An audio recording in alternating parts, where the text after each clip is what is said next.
যদি আপনি এমন থাকতে পারেন, আপনার ঈমান যদি এমন হয়, আমার আল্লাহ তাআলা এই আয়াতের মধ্যে বলেছেন যে সুম্মাস্তাকামু তাতানাজ্জালু আলাইহিমুল মালায়েকা, মানুষ যখন আল্লাহ যে রব এই স্বীকৃতি দেওয়ার পরে তার উপর যদি যত জাপটা হোক, যত জোর আসুক, সব কিছুকে অতিক্রম করে যদি সে আল্লাহ যে তার রব এই কথাটাকে দিলে প্রাণে বিশ্বাস করতে পারে, যদি তার ভিতরে আল্লাহ যে রব এই কথাটা যদি সে দিলে প্রাণে বিশ্বাস করতে পারে, তার উপরে যদি অটল থাকতে পারে, আমার আল্লাহ বলেছেন ওই ব্যক্তি মৃত্যুবরণ করার সময় তাতানাজ্জালু আলাইহিমুল মালায়েকা, আল্লাহু আকবার বলেন, ওই ব্যক্তির নিকটে আমার আল্লাহ বলেছেন ফেরেশতা আগমন করবে। সুবহানাল্লাহ। ফেরেশতা এসে বলবে আল্লা তাখাফু ওয়ালা তাহজানু ওয়া আবশিরু বিল জান্নাহ। একটু জোরে জোরে কি সুবহানাল্লাহ বলবেন না? বন্ধুরে আমার, এ বর্তলের বাবাজিরা, আমরা যদি সত্যিকারের ইমানদার হয়ে মরতে পারি, আমার আল্লাহ বলে মরণের সময়ে আল্লাহর ফেরেশতা নাজিল হবে, আর ফেরেশতা এসে বলবে আল্লাহ তাখাফু, ও ইমানদার ব্যক্তি শুনো শুনো, আল্লাহ তাখাফু, তোমার কোনো চিন্তা নাই, ওয়ালা তাহজানু, তোমার কোনো টেনশন নাই, ওয়াবশিরু বিল জান্নাহ, তুমি দুনিয়ার জমিনে আল্লাহ তাআলা যে রব এই কথাটাকে বিশ্বাস করেছো, আল্লাহ তাআলার দ্বীনের উপরে তুমি জিন্দেগি যাপন করেছো, আল্লাহ তাআলার ধর্ম পালন করেছো, আজকে তুমি যখন দুনিয়া থেকে বিদায় হবে তোমার কোনো চিন্তা, তোমার কোনো টেনশন নাই, চিন্তা নাই। আর ওয়াবশিরু বিল জান্নাহ, তুমি জান্নাতের সুসংবাদ গ্রহণ করো। ওয়াবশিরু বিল জান্নাতি আল্লাতী কুনতুম তুআদুন, যেই জান্নাত দেওয়ার ওয়াদা আল্লাহ তাআলা তোমার সাথে করেছিল, দুনিয়ার জমিনে থাকা অবস্থায় তুমি ওই জান্নাতের সুসংবাদ গ্রহণ করে নাও। সুবহানাল্লাহ, সুবহানাল্লাহ। মুমিন ব্যক্তি দুনিয়াতে থাকা অবস্থায় জান্নাতের সুসংবাদ পাবে। কেন? ইমানদার হওয়ার কারণে। আপনারা আমার কথা বুঝতেছেন? ইমানদার হওয়ার কারণে আল্লাহ তাআলা এই মুমিন বান্দারা দুনিয়াতে থাকা অবস্থায় জান্নাতের সুসংবাদ লইয়া তারা দুনিয়া থেকে বিদায় হবে। কথা বলেন ঠিক কি না? এই জন্য অনেক মানুষ দেখা যায় মৃত্যুর সময়ে হাসতে হাসতে মারা যায়। কথা বলেন ঠিক কি না? মরার সময় তারা হাসতে হাসতে মরে যায়। আর কিছু মানুষ আছে দুনিয়ার জমিন থেকে চেহারা বিকৃত হয়ে মারা যায়। ঠিক কি না? কিন্তু হাসতে হাসতে মারা যায় কারা? যারা ঈমানটাকে সিনাবর্তী ঈমান নিয়ে, যারা সিনাবর্তী নূর নিয়ে অন্ধকার কবরের যাত্রী হয়, দুনিয়া ছাড়ার আগে তারা হাসতে হাসতে কবরে যায়। কথা বলেন ঠিক কি না? বাবা, এই জন্য আসুন আমরা ঈমানদার হই। শুধু ঈমানের স্বীকৃতি দিলে হবে না, ঈমানের উপরে দৃঢ়তা থাকতে হবে, ঈমানের উপরে আমাদেরকে ইস্তেকামত থাকতে হবে। যত ঝড় ঝাপটা আসুক না কেন আমাদেরকে অটল থাকতে হবে আল্লাহর দ্বীন এবং ধর্মের প্রতি। কথা বলেন ঠিক কিনা? 2 নম্বরে আসুন আমলের দিকে যাই। যেই 2টা কাজ করলে আল্লাহ জান্নাত দিবে। একটা কাজ হলো ঈমান, দ্বিতীয় নাম্বার কাজ হলো কি? আমল। দ্বিতীয় নাম্বার কাজ আমল। শুধু আমল নয়, আমলে সালেহ, যেটা নেক আমল, ওই আমল। আমল কিন্তু 2 প্রকারের। দেখবেন মানুষ যখন দুনিয়াতে, কেউ খারাপ মানুষ যদি থাকে, দুনিয়ার জমিনে যদি ভালো কাজ না করে যায়, মরলে প্রকাশ্যে বলুক আর না বলুক, গোপনে কই রে বাবা তুই যে তা কইরা গেছস রে, যে একটা ফিডানি ফিডায় গেছস, জ্বালায় গেছস, এরকম হয় কি হয় না? আর কিছু মানুষ যদি মারা যায় মানুষ কান্না করে, গোপনে কান্না করে, চিৎকার করে করে কান্না করে, আহারে একটা ভালো মানুষ ছিল। ঠিক না বাবা? এই জন্য আমলটা কয় প্রকারের? 2 প্রকারে। আল্লাহ বলেছেন ঈমানের পরে যেই কাজটা তোমাকে জান্নাতে নিবে এটা হলো সালেহ আমল, নেক আমল, ভালো আমল, সুন্দর আমল। চিৎকার দিয়ে বলেন সুবহানাল্লাহ। এই নেক আমল কেমন ভাবে করতে হবে, নেক কাজ কেমন ভাবে করতে হবে? আমরা মনে করি আমরা কয়েকটা ভালো কাজ করলেই বুঝি জান্নাতে চলে যাবো। বাবারেন না, আমরা ইবাদতের প্রতি বড় উদাসীন, আমরা ইবাদত বন্দেগীর প্রতি বড় উদাসীন। আমরার মন যেমনে চালাই আমরা সেইভাবে চলি, মন যেভাবে বলে আমরা ওইভাবে চলি। এ বন্ধু আমার, আল্লাহ তাআলার ইবাদত কেমনভাবে করতে হবে আমার নবীর সাহাবীরা এটাও শিক্ষা দিয়েছেন। তাদের জীবনটা এমনভাবে তারা গঠন করেছেন। আমার নবী বলেছেন, আমার একটা সাহাবীকে যদি অনুকরণ করো তোমরা জান্নাতের পথ দেখতে পারবে। সুবহানাল্লাহ। ইবাদত কেমন ভাবে করতে হবে আমার নবীর সাহাবী হযরতে তালহা রাদিয়াল্লাহু তাআলা আনহু, শুনছেন কিনা নাম? হযরতে তালহা রাদিয়াল্লাহু তাআলা আনহু, যিনি নবীজি আশারায়ে মুবাশশারা 10 জন সাহাবীকে জান্নাতের সার্টিফিকেট দিয়েছে। সুবহানাল্লাহ বলেন। কয়জন সাহাবীকে? 10 জনকে। তালহা রাদিয়াল্লাহু তাআলা আনহু একজন। আল্লাহু আকবার বলবেন না? তো তারা কি বাবা এমনিতেই জান্নাতের সার্টিফিকেট পেয়ে গেছেন? কাজ করছে বিদায় তো পাইছে, ঠিক কি না? আমার নবীর সাহাবী তালহা 10 জন জান্নাতি সাহাবীর একজন। দেখেন ওনাদের আমল কেমন ছিল। নবীজির সাহাবী তালহা প্রত্যেক দিন ফজরের নামাজের পরে আমার নবীর কাছে বসে না। ফজরের নামাজ যখন জামাত শেষ হয়, যখন সালাম ফিরানো হয়, হযরত তালহা রাদিয়াল্লাহু তাআলা আনহুর সাথে সাথে তিনি দৌড় দিয়ে চলে যায়। সাহাবায়ে কেরাম বললেন, ইয়া রাসূলুল্লাহ, ও গো দয়াল নবীজি, মায়ার নবীজি, আমরা প্রত্যেক দিন ফজরের নামাজের জামাতের পরে আপনার দরবারে বসে থাকি। আপনি বিভিন্ন পরামর্শ দেন, বিভিন্ন কথাবার্তা আমাদের সাথে বলেন, আমরা সবাই বসে থাকি। কিন্তু গো নবীজি, আমাদের ভাই তালহা ফজরের নামাজের পরে বাড়িতে থাকে, আমার এই মসজিদের মধ্যে বসে না, বাড়িতে চলে যায়, কোথায় যেন চলে যায়। নবী বললেন, রে সাহাবায়ে কেরাম, আগামী কালকে যখন ফজরের নামাজের পরে আমার তালহা যখন নামাজ শেষ হওয়ার পরে যখন চলে যাওয়ার জন্য উঠে দাঁড়াইবে, তাকে বলবে আমি নবীর সাথে একটু যোগাযোগ করার জন্য। সুবহানাল্লাহ বলবেন। কি করার জন্য? যোগাযোগ করার জন্য, আমার সাথে একটু দেখা করার জন্য। আমি একটু জানতে চাইবো আমার তালহা কিসের জন্য বাড়িতে চলে যায়। সুবহানাল্লাহ।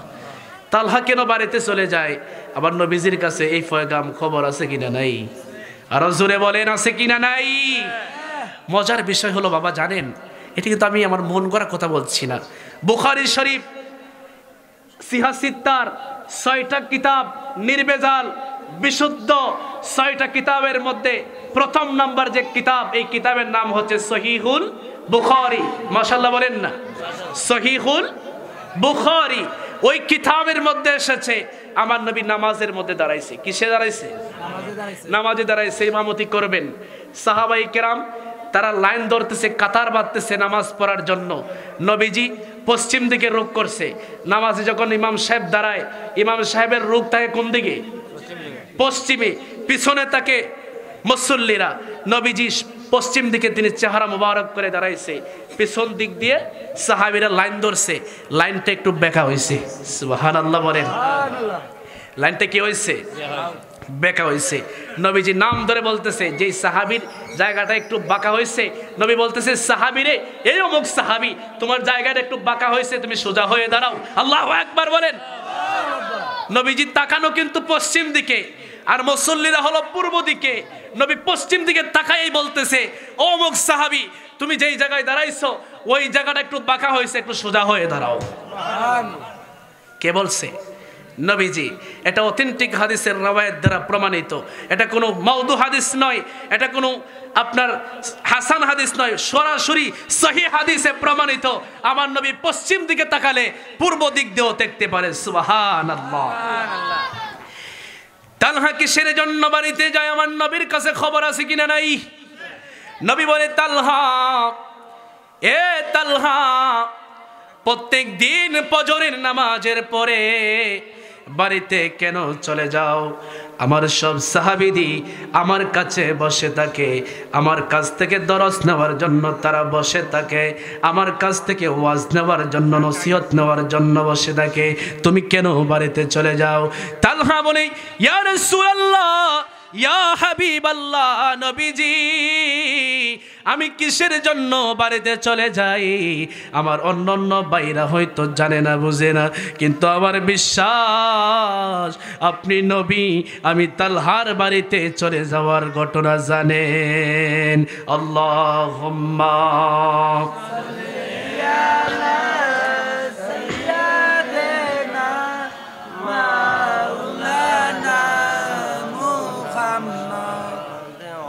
وعلى آل سيدنا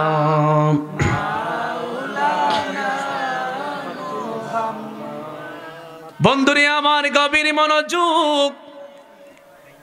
নবীর সাহাবী তালহা বলে, ইয়া রাসূলুল্লাহ, যদিও আমার ভাইরা জানে না আমি কিসের জন্য বাড়িতে চলে যাই, আপনি তো আমার মনের খবর, দিলের খবর জানেন।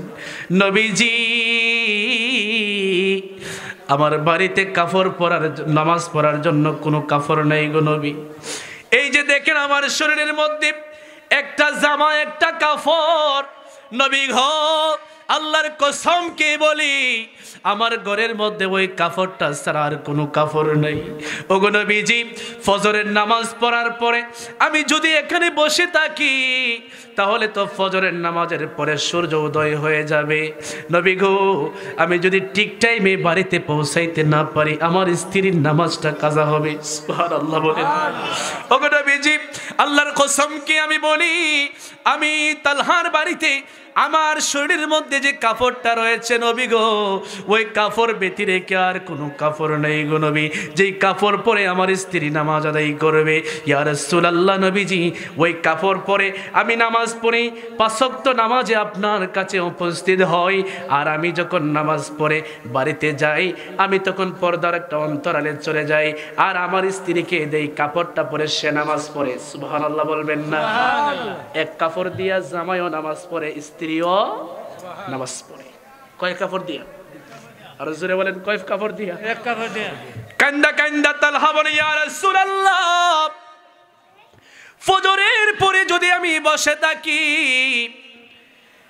তাহলে তো সূর্য উদয় হয়ে যাবে, আমার স্ত্রী ওয়াক্ত মতো নামাজ আদায় করতে পারবে না, আমার স্ত্রীর ফজরের নামাজটা কাজা হয়ে যাবে।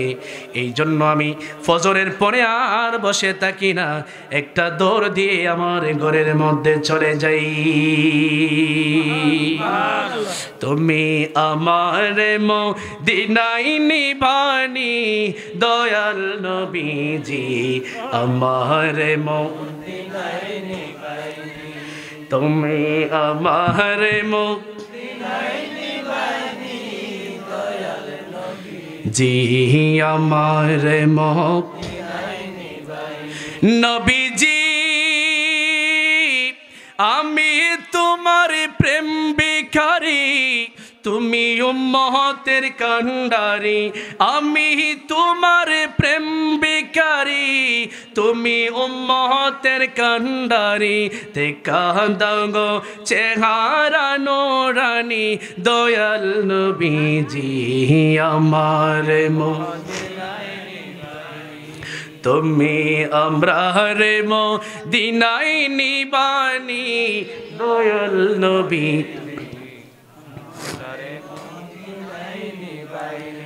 বন্ধুরে আমার, তালহা রাদিয়াল্লাহু তাআলা আনহু যখন এইভাবে বললেন, ইয়া রাসূলুল্লাহ, আমি যদি ফজরের পরে আপনার দরবারে বসে থাকি, আমার ঘরের মধ্যে আমার স্ত্রী তার নামাজটা কাজা হয়ে যাবে। নবী আমার ফাবাকান নবী সাল্লাল্লাহু আলাইহি ওয়াসাল্লাম, এই ঘটনা শুনে আমার নবী কান্না করতে লাগলেন, আর সাহাবায়ে কেরামও কান্না করতে লাগলো। নবী বলতেছে, রে সাহাবী, তোমরা শুনছনি আমার সাহাবী তালহা কিসের জন্য বাড়িতে যায়? একটা মাত্র কাপড় লইয়া সাহাবী তালহা নামাজ কাজা করে না, সাহাবী তালহার স্ত্রীও নামাজ কাজা করে না। ও বর্তলের বাবা, আজকে আপনি আমার ঘরের মধ্যে কাপড় কি একটা আছে নাকি শত শত আছে? দুই হাত তুলে বলুন, শত শত আছে কি না? এই শত কাপড় থাকার পরেও বরতলের মানুষ, কালিকাপুরের মানুষ, গাজীপুরের মানুষ, রতনপুরের মানুষ নামাজ কাজা করতেছি কি করি নাই? যেই জায়গার মধ্যে নবীর সাহাবী একটা কাপড় দিয়ে স্ত্রীও নামাজ পড়ে, নিজেও নামাজ পড়ে, তাও নামাজ কাজা করে নাই।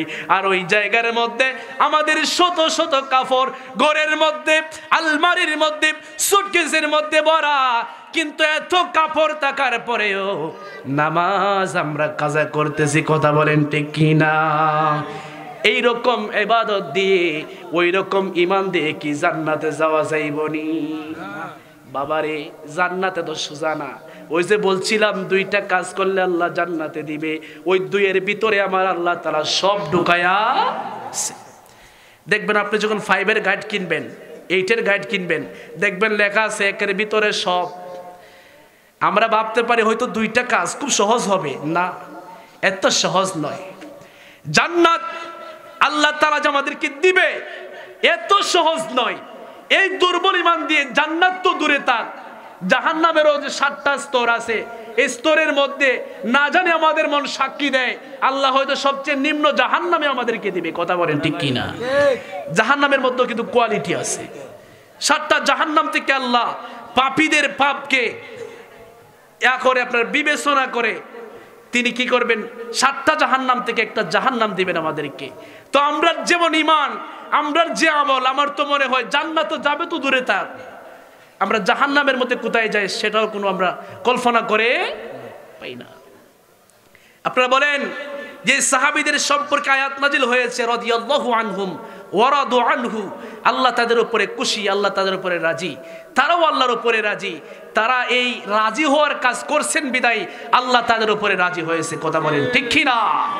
শুধু তা নয়, মৃত্যুবরণ করার পূর্বেই আমার রাসূল তাদেরকে ডিক্লেয়ার দিয়েছেন, ঘোষণা দিয়েছেন, তোমরা জান্নাতি। সুবহানাল্লাহ। মৃত্যুবরণ করার আগে যদি জান্নাতি হয়ে মরতে চাই, ঈমান আমলের প্রয়োজন আছে কিনা নাই? অনেক ভাইয়েরা বলেন আমার ঈমান আছে, আমি জান্নাতে চলে যাব।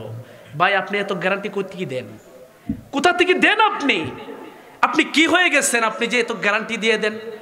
আপনি যে ঈমানদার হয়েছে, আমরা যে ঈমানদার হয়েছি, আমাদের ঈমানের দুর্বলতা এত বেশি।